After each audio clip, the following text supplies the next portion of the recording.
inzara yarankokoye nkanuye amajisho ngo ndi muremure wa he. Mbere Imana amashyi yampaye ibiryo nkareshya uko nagombaga kureshya, mwarabyitiranya.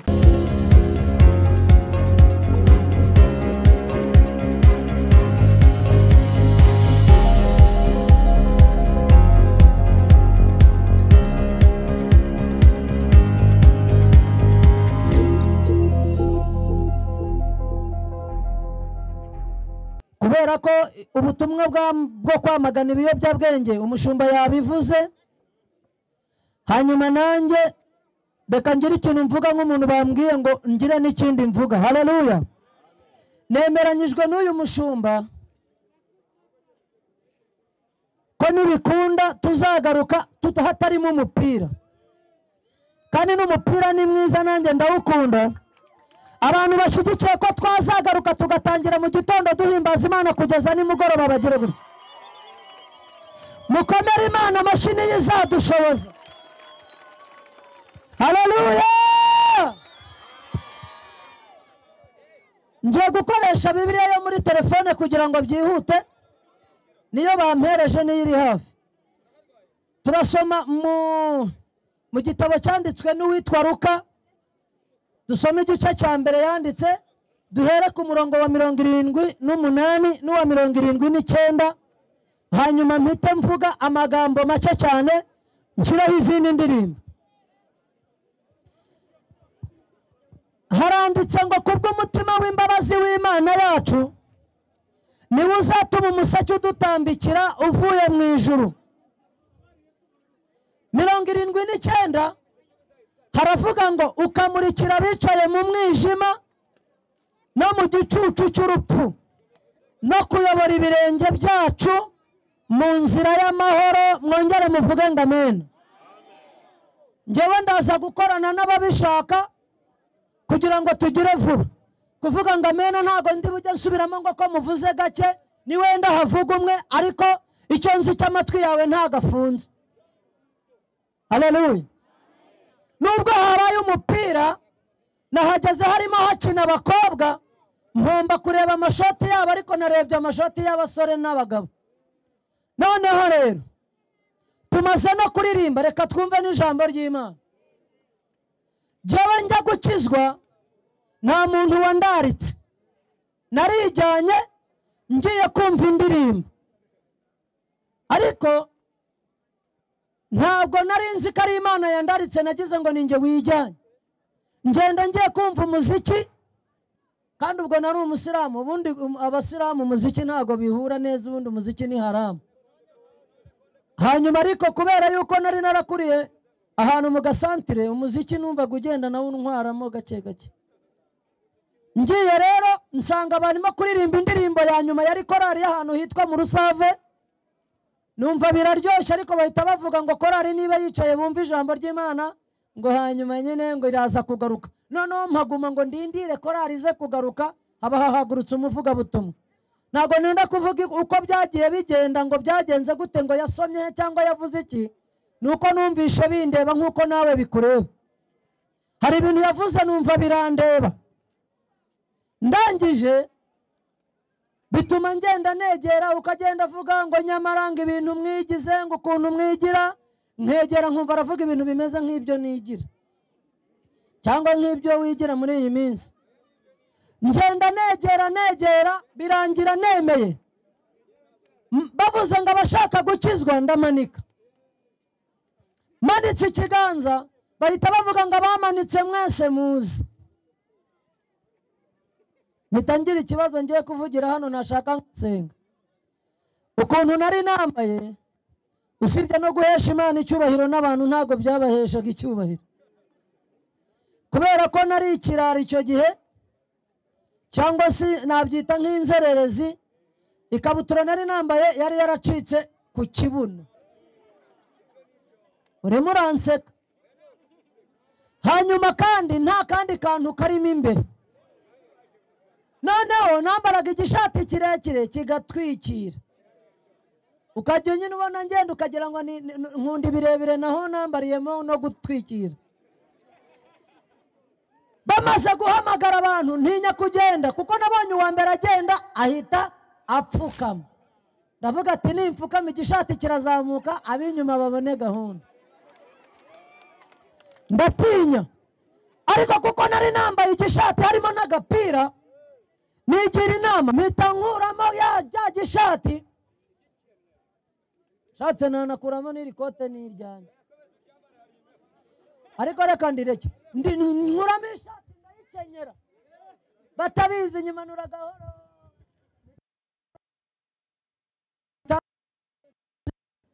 nanjye mpita ngenda. Sinenda kuvuga uko byagiye bigenda ariko kwakira Yesu byangiriye umumaro. None abishaka umukomera amashyi kwakira Yesu byangiriye umumaro. Kuva uwo munsi kugera uyu munsi ntabwo ndicuza icyatumye nakira Yesu. Ako kari agaciyemo. Ijambo dusomye ni 200 uwa 78 n'uwa 79. Kuyasoma biroroshye ni magufi no kuyumva birahita birangira ariko umuntu ayasobanuye hano twahamara icyumweru tukiyavuga. Iri jambo rivuga ngo umutima w'imbabazi w'Imana ni ukuvuga ngo hari n'indi mitima itari iy'Imana, imitima y'abantu, imitima y'abadayimoni n'indi mitima, ariko Bibiliya iravuze ngo kubw'umutima w'imbabazi w'Imana yacu niwe uzatuma umuseke udutambikira uvuye mu ijuru. Bibiliya yavuze ngo ukamurikira abicaye mu mwijima no mu gicucu cy'urupfu. Ahantu hose ndaharenga mvuga kuri iri jambo ryitwa igicucu cy'urupfu duhita turirimba. Mu gicucu cy'urupfu aho Bibiliya ivuga muraza kugerageza kutavugana ngo musakuze mveho. Mu gicucu cy'urupfu abantu barahaba. Mu gicucu cy'urupfu abantu barahicaye. Mu gicucu cy'urupfu nanjye narahabaye nka nyir'ubwite uri kubivuga. Ahubwo birasaba ko usobanukirwa ukamenya nimba uba mu gicucu cy'urupfu cyangwa atariho utuye. Igicucu cy'ikintu cyose aho icyo gicucu kiri n'igiteza igicucu kiba gihari. Iyo ubonye igicucu cy'igiti n'igiti kiba gihari. Ubonye igicucu cy'umuntu uracyabuka ukamubona. Ubonye igicucu cy'imodoka n'imodoka iba ihari. Ni ukuvuga ngo nimba Bibiliya ivuze ngo hari abantu bicaye mu gicucu cy'urupfu ni ukuvuga ngo bicaranye n'urupfu. Rwinyeganyeje rwagukubita inkokora, rubishatse rwagushota umugeri kuko muri kumwe. Ahubwo muri kumwe mu buhe buryo? Haleluya. Hari igihe ubuzima wawe urimo bungana no kuba wicaye mu gicucu cy'urupfu utaramenya amakuru, ukabona ugenda naho muragendana, igihe ruzabishakira ruzakunogonora. Birimo uburyo bwinshi ariko ndashaka kuvuga bumwe. N'abantu bari mu nzira z'ibyaha tutiriwe duca ku ruhande bavuze yuko ibiyobyabwenge ari bibi. Abantu babinywa buriya ntabwo bicaranye n'igicucu cy'urupfu, ntabwo bugamye mu gicucu cy'urupfu. Turabeshya? Umuntu unywa ibiyobyabwenge ntiyicaye mu gicucu cy'urupfu, arahicaye. Nimba ukora ibintu leta yanga, ugakora ibintu Imana yanga, ugakora ibintu abantu banga, urumva utuye he? Si nkaho ngaho. Reka ko gapande tukareke.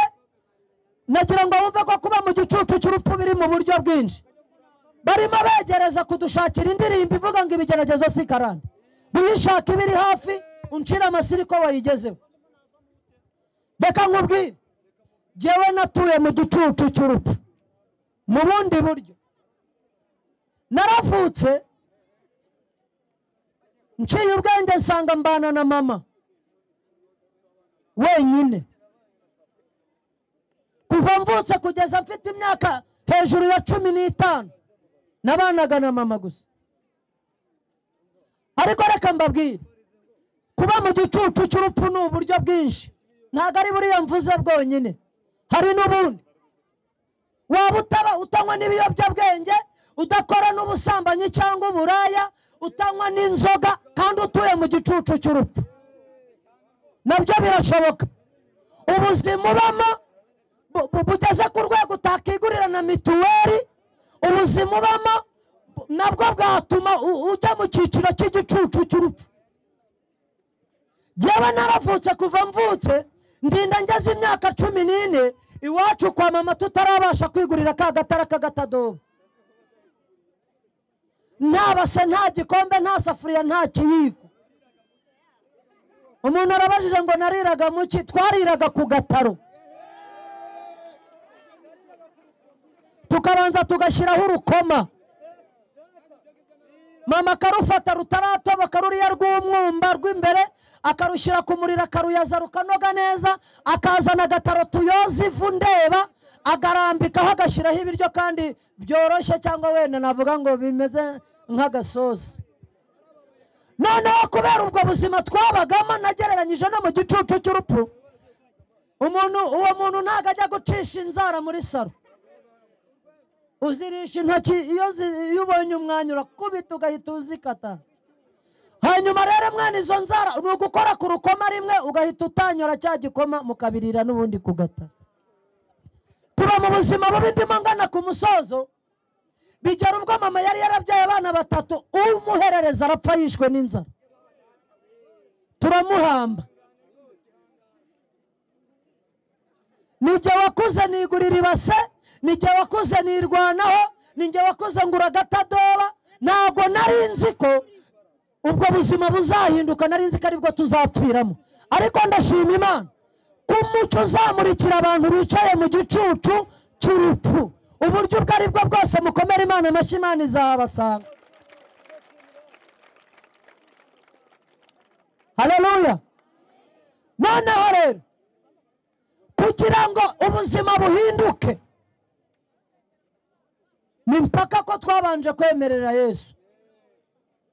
Ntabwo umucyo uzakumurikira ahariya wiyicariye nta ruhare wabigizemo.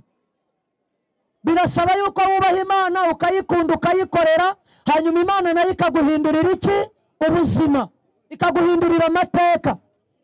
Njye mu biterane hakaza n'abantu barutaba, usibye ko n'abari hano ari benshi, nuko mwahagaze mu buryo bw'umuzenguruko. Aba bantu begeranyije ukaberekeza icyerekezo kimwe, twagera hafi hepfo y'ikibuga. Turi benshi, dukomere Imana amashyi ko turi na benshi, ntabwo turi bake. Ukareba abantu babyigana bashaka kundeba cyangwa kunkoraho no kumvugisha, ariko nakibuka ahantu Imana yankuye, bigatuma ndushaho kugira gute? Kuyikunda. Umuntu abikubwiye, iyo babivuga ngo twabonye Imana, ngo Imana yaratwiyeretse, yatugiriye neza, iyo wowe nta kuntu bimeze uba uvuga tubanza banabeshya. Ariko niko bimeze. Mfite agashiki kanjye kankurikira k'agakobwa, ndimo ndagana ku musozo. Namuzana se, urumva nka mushiki wanjye unkurikira yaba nkimutegeka? Ntabwo ubona aba nkimutegeka, kuko yaranashatse n'umudamu, agengwa n'urugo rwe n'umugabo we, nanjye nkakora ibyanjye. Cyokoza naramubyaye, wenda namuza, none rero sinamubyaye. Haleluya. Hanyuma ndimo ndababwira ibintu bibiri. Kimwe ndakubwira ngo Imana igira neza, nuyikunda ukayereka umutima w'urukundo nawe. Icya kabiri ndakubwira ngo nuhindura iyo mico yawe yatuma utura mu gicucu cy'urupfu, bizagenda neza. Twabonye ari uburyo bubiri. Kuba mu byaha ni mu gicucu cy'urupfu, hanyuma n'ubuzima busanzwe bushobora kukuzengereza, bikangana no kuba mu gicucu cy'urupfu, ariko ntacyo uzaba. Ubwo utabigizemo uruhare, ubuzima buzahinduka. Mu isi haba imiryango ifasha imbabare, haba imiryango ifasha indushyi, hari abamenya abakene, ariko ntabwo bafasha bose. Ndetse ntawagufasha ngo ahita aza ngo barambwiye ngo uyu ni umukene ngaguhe. Bisaba kunyura mu nzego, bakareba ibyo ngo ugomba kuba wujuje. Nimba uri imfubyi, bagomba kumenya ko ari byo bya nyabyo. Iyo bagushidikanyijeho ntibagufasha, kandi uri imbabare. Abo bagenda basigara rero bazafashwa n'Imana yo mu ijuru. Umucyo uzabatambikira, umucyo uzabarasira, kubw'umutima w'imbabazi w'Imana yacu, nabo bizabagendekera neza. Abo rero nibo bazaba bameze nkanjye. Nje nta muntu wamfashije, nuko nagize amahirwe nkemerera Yesu, namara gukizwa ibintu bikagenda neza. Ntabwo njya mbara umwaka nibura ntagiye mu ndege gatatu. Mwese zibanyura hejuru mu Kararama, hari igihe buriya mba ndimo. Ariko ibyo bintu ntabwo byizana. Mba ndimo, yewe hari igihe mba ndimo hara hejuru mu bicu. Ariko wakubwira ko nuko ntabivuze kubera umwanya. Ubwo buzima bwo mu gicucu cy'urupfu navomeraga abantu amazi, abaturanyi navoma 5 bakampa ibivuzo by'umusururu. Uwabimpaga akabanza akanabikamura agakuramo umusururu agashyira mu mufuka akampa byumye agapima mu kabibindi akabimena. Ariko maze kumenya Yesu ampindurira ubuzima, ampindurira amateka. Nta nubwo ndi burenga.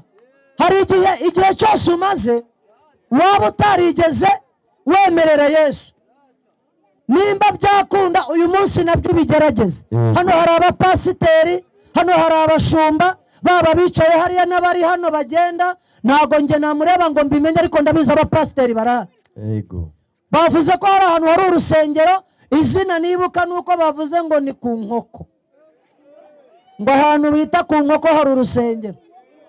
Hanyuma nimba ari kurukabona n'uruntu urumva bararubabwiye ngo rwitwa Life in Jesus Christ Church. Bibabwire no mu Kinyarwanda kuko nanjye simbyumvishe. Bubonekera muri Kristo Yesu. Mukomere Imana amashyi ko ubuzima bubonekera muri Kristo Yesu.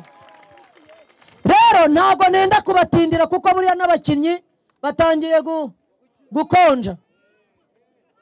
Tugiye kubanza dutanga amahirwe ku muntu bishaka. Ukumva wagerageje ibintu byose, ushobora kuba utaragerageza Yesu. Kuba muri Yesu utarabigerageza. Wenda wanyoye ku nzoga, wenda wanyoye ku bigage, wenda wakoze ibintu byose ntiriwe mvuga, ariko pima no kuri Yesu rebe. Naho ngaho tugeze, nimba wumva wizera ko Imana yaguhindurira amateka, kuko ntabwo nshaka gutinda ngo ngende mbabwira ngo byagenze gutya bigenda gutya, ariko ubuzima mbamo ni ukubera Imana. Navukiye mu cyaro, ubu ntuye i Kigali. Izo ndege ntabwo ari byo uziyishyurira, baba banyishyuriye ati dusange aho turi uturirimbire, kubera ko nemereye Yesu. Umuntu wumva nawe uyu mugoroba yakemerera Yesu amanika ikiganza, pasiteri azamusengera. Mushumba ngwino hano, ibindi bibabwire. Kandi ibi bintu ushobora kubikora ukina, ariko nje ntago nkina. Niyo waba ubikinisha twe ntidukina, niyo Imana tuvuga ntikina. Numanika ikiganza umenye ngo birashoboka ko wazuje. Muzamure ibiganza nyine. Mushumba babwira ibisigaye. Abantu bose mwazamuye ibiganza, tugiye kubasengera, ariko musubire muri no sengesho. Muvuge ngo Mwami Yesu, twemeye ko turi abanyabyaha, ariko uyu munsi twamenye yuko waje kubw'ibyaha byacu. None Yesu, ndakwakiriye, umbere umwami, umbere umukiza w'ubuzima bwanje. Siba izina ryanje mu gitabo cy'abarimbuka, wandika izina ryanje mu gitabo cy'ubugingo cy'abariho bazahoraho bashima izina ryawe. Mwami wanje Yesu, ndihakanye imirimo yose y'umwanzi Satani n'ibyo yashukisha byose, ariko ndasabye imbaraga z'Umwuka Wera zinshoboze gukora ubushake bwawe. Ubushake bwawe. Amen. Data mu izina rya Yesu, ndasengera ubu bwoko bwawe umunsi bave mu matorero y'abapfuye ariko baje mu matorero y'abazima.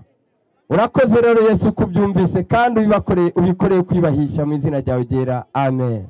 Ibisigaye mugane mu itorero ryose rivuga Yesu ahabegereye, natwe nimwashobora kuza dusengeraho bita ku Nkoko. Hanyuma ngira ngo uko byagenda kose ubwo birimo abapasiteri harimo n'abaprotokole baradufasha ku buryo abantu bagenda bahagarika mu buryo bwiza kuruta ko umuntu ahagarara habonye, ariko ntibajye kure cyane, ariko nyine bigire gahunda. Haleluya. Nageze hano nsanga abantu barimo bakina umupira, ngira ngo nasanze barimo batera amapenaliti. Mu makuru maze kumenya ko aho ngereye hano uko hari bube ngo n'undi mukino, hanyuma ariko hakaba hari n'igitaramo. None ndenda kubabaza, dutangire igitaramo cyangwa tubanze umupira? Haleluya. Haleluya. Abashaka igitaramo bagire gutya turebe. Haleluya. Reka dukomere Imana amashyi nimba koko mushaka igitaramo. Nitwa Uwiringiyimana Theogene, abantu bakunda kunyita Theo bose babireba. Nje mvuye i Kigali, niho ntuye, niho nkorera umurimo w'Imana. Hanyuma ndashima Imana ko nabonetse muri iki giterane. Umuntu wantumiye ariko sindi kumubona hafi, ubanza ari mu kazi. Imana iguhe umugisha. Vayo hano. Uyu mugabo niwe wantumiye.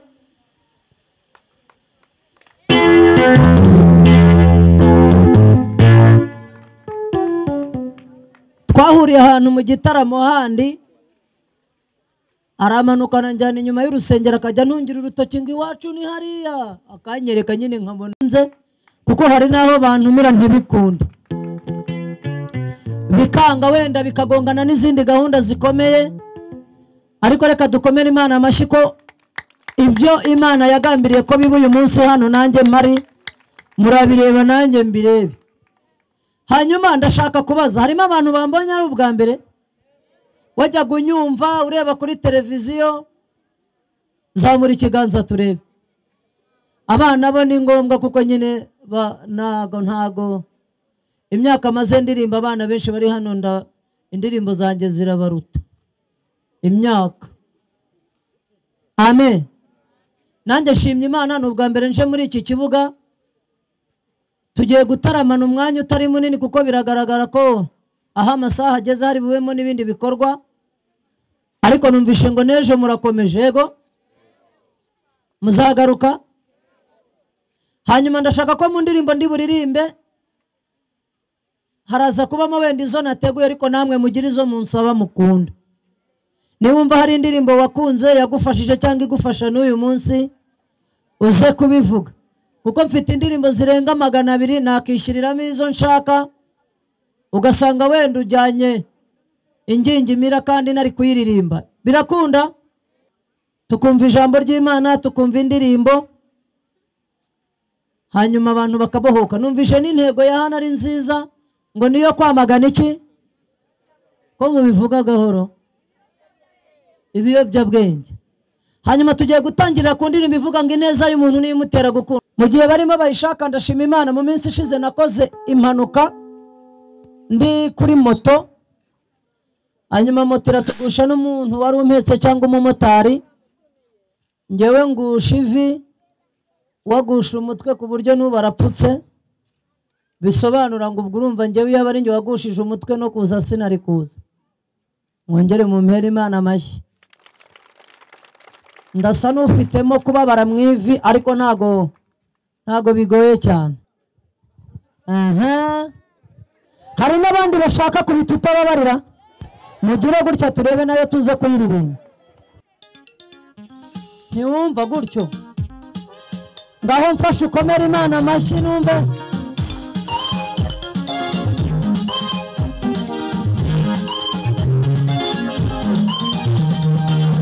Abashaka ubwiza n'itubahiro no kudapfa,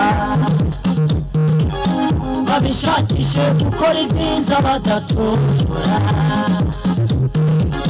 Naho intambara no kurasana ndetse n'amagambo yo gusebanya ntibifite agaciro. Abashaka ubwiza n'itubahiro no kudapfa, babishakishe gukora ibyiza badatungura. intambara no kurasana ndetse n'amagambo yo gusebanya ntibifite agaciro. Ineza y'umuntu nirimo izera gukundwa, ugira neza ukayisanga iyo ugiye, wagira nabi ugaruka ukiriho. Ineza y'umuntu nirimo izera gukundwa, ugira neza ukayisanga iyo ugiye, wagira nabi ugaruka ukiriho. Abantu bashigikiye kugira neza bakomera Imana amashyi. Umuntu uri mubona adakomera Imana amashyi ntabwo ari bube ari umuntu wakwizera. Mukorera Imana nk'abantu bazapfa ejo, mutitaye ku by'isi bitagira nyirabyo. Kubera yuko umuntu apfuye arabisiga, bikayibwa n'ubundi utarabiruriye.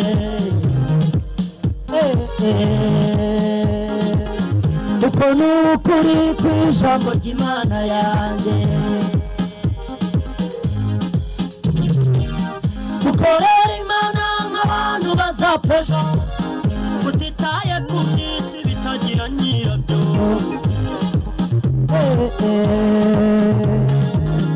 Uko ni uko umuntu apfuye arabisiga, bikaribwa n'ubundi utarabiruriye.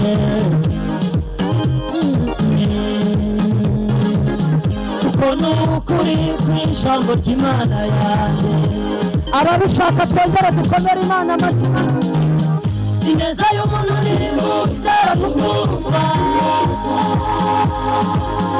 ugira neza ukayisanga iyo ugiye, wagira nabi bikakugaruka ukiriho. Ineza y'umuntu nirimo izera gukundwa, ugira neza ukayisanga iyo ugiye, wagira nabi bikakugaruka ukiriho. Ongera ukomere Imana amashyi nimba wumva umutima wawe ubikwemerera. Reka turebe abantu bakunda Imana bazamura ibiganza gutya hejuru. Abanyamugisha n'abamenye Imana, batayibangikanya n'ibigirwamana, abo bana amazina yabo yaranditse.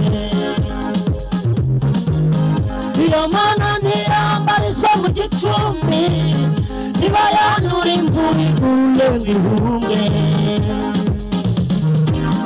Abanyamugisha n'abamenye Imana, batayibangikanya n'ibigirwamana, amazina yabo yaranditse. Iyo Mana ntirambarizwa mu gicumbi, niba yanura imvura iguye ngo ihunge. Ongera umpere Imana amashyi y'umubitaka. Ineza y'umuntu nirimo izera gukundwa, ugira neza ukayisanga iyo ugiye, wagira nabi bikakugaruka ukiriho. Ineza y'umuntu nirimo izera gukundwa, ugira neza ukayisanga iyo ugiye, wagira nabi bikakugaruka ukiriho. Ineza y'umuntu nirimo izera gukundwa, ugira neza ukayisanga iyo ugiye, bikakugaruka ukiriho.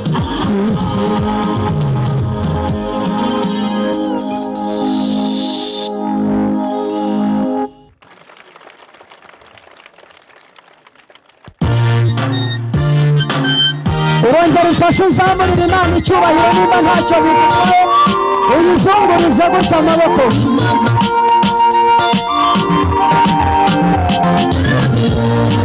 Komera Imana amashyi numve.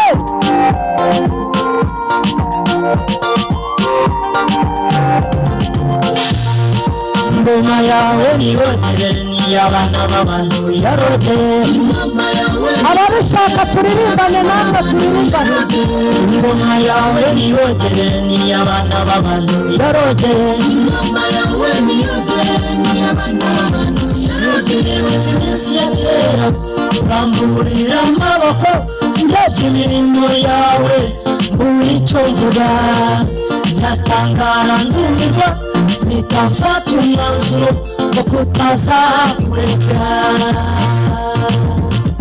nibutse iminsi ya kera uramburira amaboko ndebye imirimo yawe buri cyo mvuga ndatangara ndumirwa mpita mfata umwanzuro wo kutazakureka ingoma yawe niyogere ni abana b'abantu yarogeye ingoma yawe niyogere ni abana b'abantu yarogeye ingoma yawe niyogere ni abana b'abantu yarogeye ingoma yawe niyogere ni abana b'abantu yarogeye ingoma yawe niyogere ni abana b'abantu yarogeye ingoma yawe niyogere ni abana b'abantu yarogeye abandi babishaka bongera bayimpera icyubahiro gutya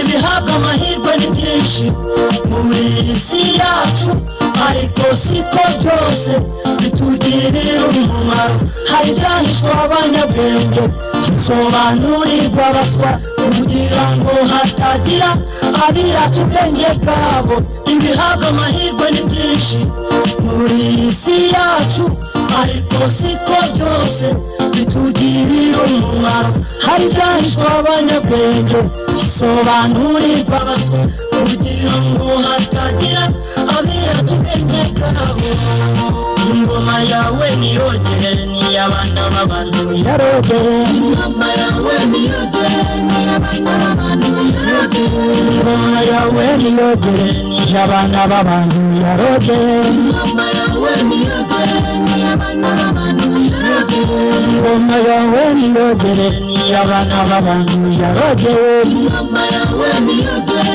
ni abana b'abantu yarogeye reka twongere dukomere Imana amashyi n'ingoma yayo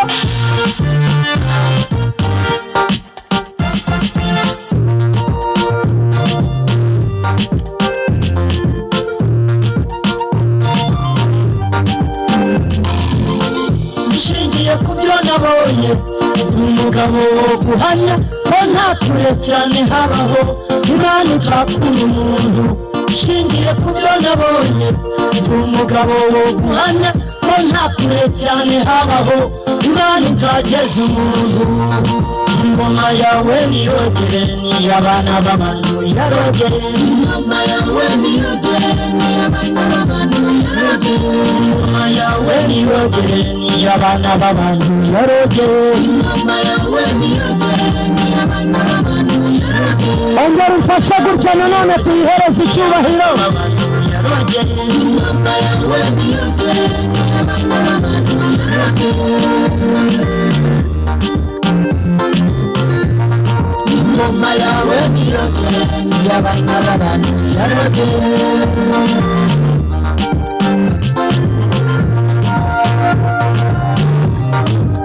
haleluya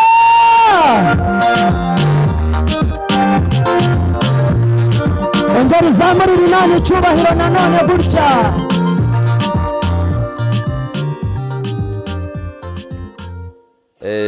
Yesu ashimwe ku badukurikiye Imana ishimwe ku bantu bose aho muherereye mwese ni Pastor Eric Ndayizeye dukorera mu karere ka Bugesera mu murenge wa Mwogo ahagaragara mu kagari ka Bitaba twakoze igiterane kino giterane intego niyo gukura abantu mu byaha ariko twijigikije intego ya leta y'u Rwanda ya 59 yo kwiyamiriza ibiyobyabwenge ndetse n'inda zidateganijwe rero niyo mpamvu twateguye kino giterane ariko tugashaka yuko kuko turi abafatanyabikorwa na leta dukura abantu mu bipfuye ariko tukageza abantu mu bintu bizima, kuko turi abafatanyabikorwa na leta itorero nirigaragara nk'abafatanyabikorwa na leta.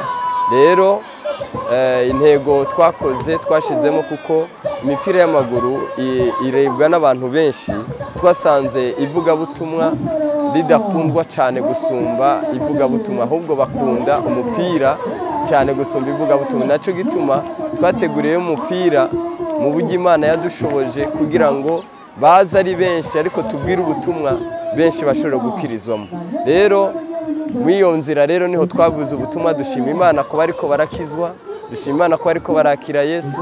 Itorero dukoreramo ni itorero ryitwa Life in Jesus Christ. Rero turabashima ku bantu bose badukurikira, ndetse n'abantu badusengera, n'abandi badufata amaboko ku ibintu byose dukora. Ntabwo tubikora ku bwacu, ni ku bw'amasengesho yanyu ndetse n'imbaraga zanyu mugenda mutugaragariza. Imana ibaha umugisha. Rero kandi twashaka kubabwira, ndetse ntuwashobora kutubwira inimero zacu ni 078 379 7588 078 379 7588. Reka turangize ndabasengera. Data mu izina rya Yesu Kristo, ndagushima ku bantu bose badukurikira, ndagushima ku bantu bose badusengera, ndagushima Mwami, ndetse no ku bantu bose badufata amaboko. Mwami ukomeze kubagirira neza, ndetse Mwami, ndetse n'abandi ugomba gukoresha bose ukomeze kwigaragariza. Rero Yesu Kristo ndakwinginze, ndakwereka n'abakizwa bakirijwe muri iki giterane, ndetse n'abandi babona intego yawe muri iyi si, kuba bose babohorewe ngaha, ndakweretse Mwami, nabo bose ukomeze kubakiza. Urakoze rero Mwami, icyubahiro kibi cyawe mu izina rya Yesu Kristo, amen. Imana ibahe umugisha.